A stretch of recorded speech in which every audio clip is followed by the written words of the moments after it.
Every time you feed your cravings, you weaken your calling. But when you starve the flesh, the spirit gets louder. And that's where real power lives, not in comfort, but in control. Let's call it what it is, a war. Every day, every hour, every moment, you're in a war between the flesh and the spirit.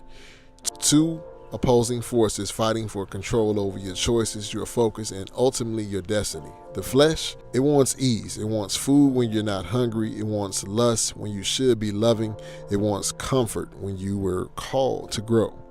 It craves validation, attention, sugar, dopamine, porn, laziness, all of it. The spirit, it craves discipline. It craves truth. It's not flashy, not loud, but it's focused. It wants to build you, not numb you. It wants connection with God, not a quick fix from the world.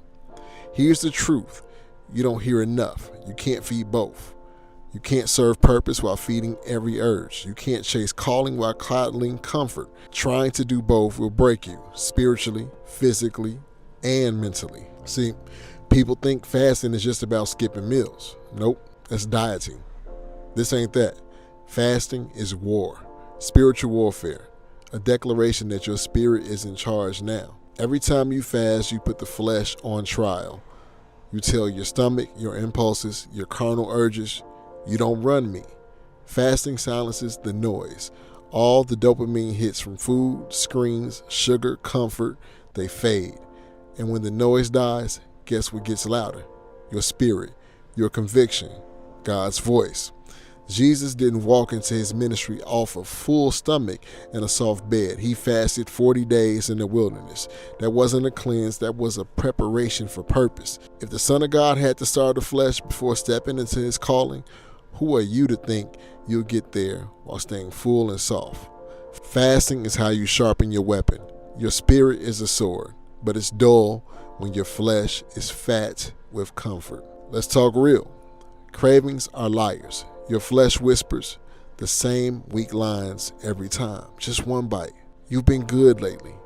You've earned this. Start tomorrow. You're too tired. This doesn't matter. It's the same playbook from the Garden of Eden. Did God really say? A question, a seed of doubt, a twisted truth, and just like Eve, most of us take the bite. But here's what they don't tell you. Every time you say no to a craving, you break a chain. You weaken a stronghold. You train your spirit to lead. But every time you say yes to the flesh, you build a habit of weakness. You build a life where your impulses are the boss. You don't have a food problem. You don't have a lust problem. You have a submission problem. Who are you submitting to? Your cravings or your calling? This ain't deep. It's basic biology. Whatever you feed gets stronger.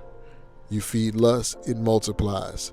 Soon, it's not just Instagram thirst traps. It's porn, it's affairs, it's shame. You feed greed, it never ends. More money, more shoes, more flexes. You never feel full because the flesh can't be satisfied. You feed gossip, you become bitter, messy, and toxic. But you feed the spirit, peace grows. Clarity sharpens, self-respect returns. You start walking different. You stop needing noise to feel alive. The question is simple. What are you feeding daily? Because whatever you feed becomes the dominant voice in your life. So what does starving the flesh actually look like? Here's the unsexy answer. It looks like war in your own mind. It looks like water fasting, dry fasting, juice fasting, OMAD, which is 1 meal a day, saying no when everything in you is screaming yes, turning off social media when scrolling would be easier, putting down the cookies and picking up the word, refusing to touch yourself when lust is screaming your name. It's resistance. And guess what? Nobody will applaud you for it. No one's going to post you on their story for choosing broccoli over brownies. But heaven takes notice. Every time you deny your flesh, your spirit gets stronger. You're not just losing weight, you're losing weakness. Now flip it. Feeding the spirit is just as intentional.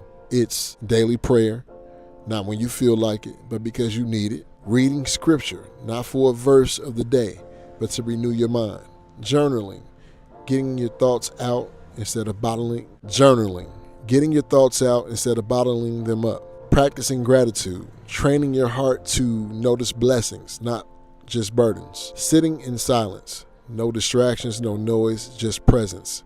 Worship, Not just music, but movement. Workouts, walks, work, everything becomes worship when the posture is obedience.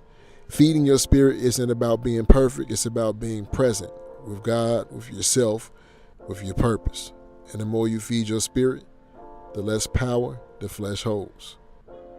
Now here's the crazy part. The world says power comes from indulgence. More sex, more food, more money, more yes. But God says power comes from restraint. True kings don't bow to cravings, they dominate them. You think self-control is weakness? Nah, it's mastery. The ability to tell your flesh no and mean it. That's how legacies are built. Samson had strength but no control. He died a slave. David had a heart for God but fed his lust, and it cost him dearly. Judas traded his purpose for 30 coins, and we do it every day for cookies, clicks, and comfort. But when you starve the flesh, when you step into that wilderness, when you embrace discomfort, discipline, denial, that's where real power shows up. You stop being a victim of your urges and start becoming a vessel for God's purpose. Let me leave you with this. You were made to be hungry, but not for junk, not for likes, not for lust, for righteousness, for purpose, for the presence of God. So starve the part of you that keeps you stuck. Starve the part that settles for dopamine hits. Starve the part that begs for shortcuts. And feed the part that's ready to rise. Feed the warrior in you that's been quiet. Feed the king in you that's been sleeping. Feed the God in you that's been muffled by food, porn, and distractions. Empty stomach, full faith, clear mind, heavy spirit. It's not about looking good, it's about becoming good. Not soft, not sluggish, not spiritually sleepy, but sharp, sober, solid.